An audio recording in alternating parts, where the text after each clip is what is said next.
dviem judesiais reguliuodamas srauto didumą. Kauno technologijos universiteto humanitarinių mokslų fakulteto studentų atstovybė HUMSA kaip ir kasmet organizuoja gyvos muzikos festivalį Sidabrinė styga. Šiais metais šis festivalis išsiskiria tuo, kad vyksta 3 dienas.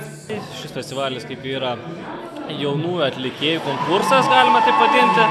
Jame pasirodo nematyti talentę, skleidžiami nematyti talentį, niekam negirdėti. Pirmąjį vakarą pasirodė jaunieji muzikantai, kurie pademonstravo savo muzikinius sugebėjimus. Festivalyje Sidabrinė styga nepabijojo pasirodyti netgi 11 atlikėjų, iš kurių keli jau dalyvauja ne pirmus metus.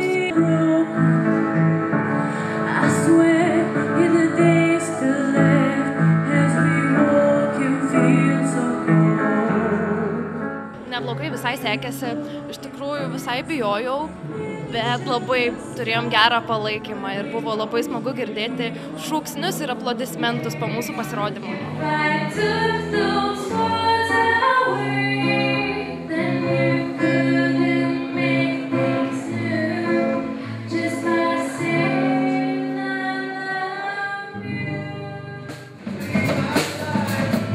Festivalio nugalėtojais tapo jaunimo grupė Wild Reason, pademonstravę kitokį, griausmingą muzikinį stilių.